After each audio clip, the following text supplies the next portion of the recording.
mengutus menteri-menteri dan tidak mengutus kepala negara atau kepala pemerintahan karena situasi keamanannya. Mereka tidak percaya bahwa dengan pernyataan Donald Trump bahwa Amerika akan memberi waktu selama sepekan untuk warga Iran, juga warga Islam Syiah atau Syiah untuk mengenang dan juga menghormati jenazah. Mereka tidak percaya karena itu.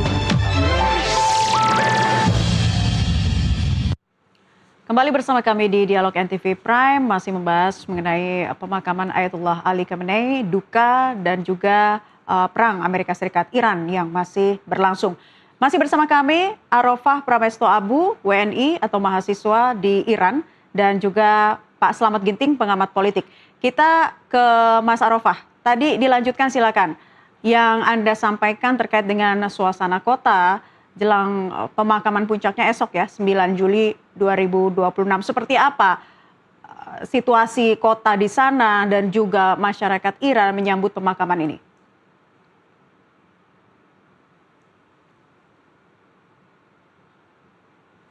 Baik, jadi untuk kondisinya memang bisa dikatakan cukup ramai sekali Mbak, seperti itu. Jadi di dalam proses ini adalah serangkaian ya, sejak tanggal 3. Seperti itu, sejak tanggal 3. Kemudian di tanggal 4 itu mulai persemayaman pagi, itu sudah banyak sekali ya orang yang hadir, seperti itu. Mereka datang dari pagi dan juga di sana banyak sekali apa yang disebut sebagai mauqif atau tenda-tenda. Seperti itu Mbak. Nah, memang terjadi puncak peningkatan para pengunjung itu di tanggal 6. Di tanggal 5. Ketika sholat jenazah ya di Grand Musholla Imam Khomeini. Seperti itu. Saya di tanggal 5 tersebut sudah sangat penuh sekali, jadi saya tidak sempat untuk masuk ke dalam untuk mengikuti prosesi sholat jenazah. Seperti itu, ya. Iya, Mas Arofah, yang Anda sendiri rasakan. Ini adalah kondisinya, Mbak, yang waktu tidak bisa masuk. Jadi ada 12 gerbang yang semuanya itu penuh sekali, seperti itu. Nah, ini sudah tidak bisa masuk lagi untuk ke dalamnya. Pertama kalinya Mas Arofah Anda merasakan suasana seperti ini di sana, bisa Anda jelaskan seperti apa ya tradisi ini dalam melepas tokoh besar seperti Khamenei? Apakah lebih terasa sebagai prosesi keagamaan atau memang ya duka nasional begitu? Kalau saya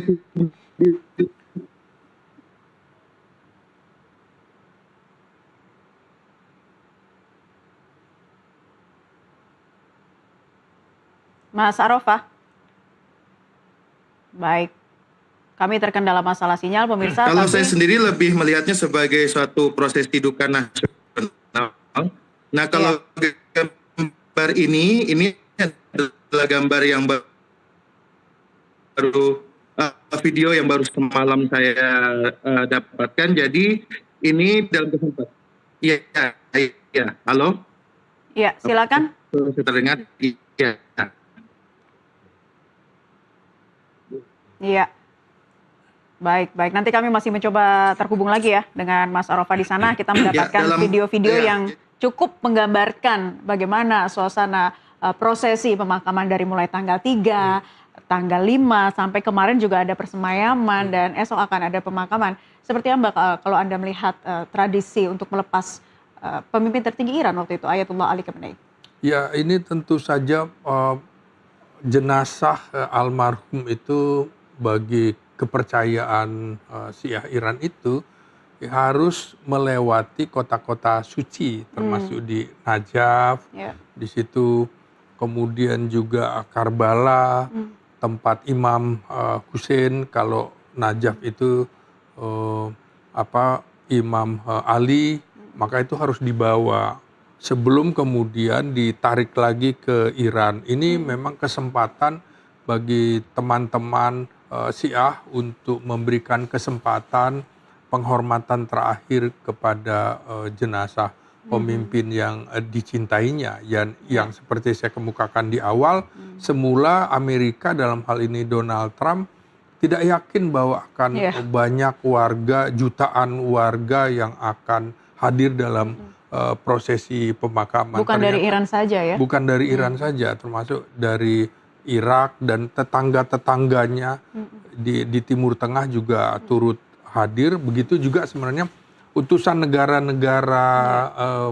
negara-negara konferensi Islam juga mengutus menteri-menteri dan tidak mengutus kepala negara atau kepala pemerintahan karena situasi keamanannya. Mereka tidak percaya bahwa dengan pernyataan Donald Trump bahwa Amerika akan memberi waktu selama sepekan untuk warga Iran, juga warga Islam Syiah atau Syiah untuk mengenang dan juga menghormati jenazah. Mereka tidak percaya, karena itu wilayah udara Iran selama dalam 1 pekan ini sampai dengan nanti pemakaman itu dijaga ketat, terutama artileri pertahanan udara, pesawat-pesawat tempur, dan mereka nggak begitu percaya lagi dengan pernyataan Amerika atau Donald Trump. Jadi saya kira Iran juga dalam hal ini akan terus supaya kemudian tidak diserang, akan melakukan serangan balik serangan balik, memutuskan tekanan terhadap Amerika dengan strategi besar yang akan digunakan, cara-cara yang kemarin misalnya rudal balistik tetap menjadi andalan, simbol daya tangkal, begitu juga dengan drone yang akan dikirimkan, diserang ke wilayah-wilayah pangkalan militer Amerika di 13 negara. Ini kemarin di Qatar dan Bahrain, sehingga sasaran pangkalan militer Amerika di Timur Tengah itu akan menjadi sasaran utama, terutama melalui drone yang memiliki keunggulan karena lebih murah, fleksibel, dan juga sulit dideteksi, apalagi kalau diluncurkan dalam skala yang sangat besar begitu. Masyarakat Iran selama ini sudah menunggu lama ya, hampir 4 bulan untuk menggelar prosesi pemakaman dari Ayatullah Ali Khamenei. Ini digelar karena selama ini dinilai suasana atau sudah cukup stabil ya, apalagi jelang perjanjian perdamaian kemarin. Tapi dengan kondisi seperti ini, ada eskalasi kembali, ini tidak akan menyurutkan bagi Iran untuk tetap menggelar prosesi pemakaman tersebut ya? Iya, saya kira memang sekarang itu di dalam konflik antara Amerika dan Israel melawan Iran, ternyata diplomasi dan militer itu tidak bisa dipisahkan, menjadi satu kesatuan.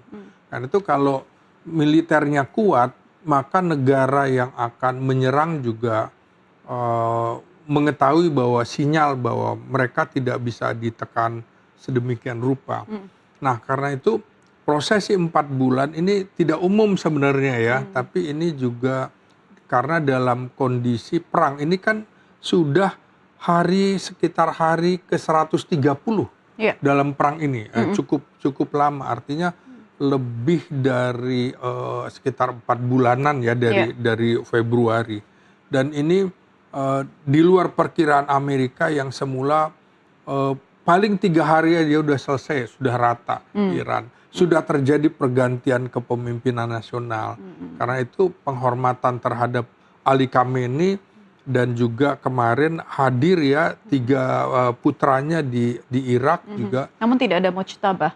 Iya, Mojtaba tentu saja adalah orang yang paling diincar oleh Amerika dengan Israel. Karena itu dia tidak akan menampakkan diri. Selama ini tidak pernah menunjukkan diri di publik ya? Betul, tidak menampakkan diri. Karena memang ada sasaran-sasaran, bukan cuma Mojtaba, makanya Presiden Iran yang berada di Irak juga segera kembali karena melihat situasi bahwa kemungkinan Amerika juga akan menggunakan proksi-proksinya di Irak untuk membunuh tokoh-tokoh Iran ini, baik baik presiden maupun juga ketua parlemennya itu menjadi incaran. Kemarin menurut Anda apa yang membuat perjanjian damai dan gencatan senjata ini rapuh kembali?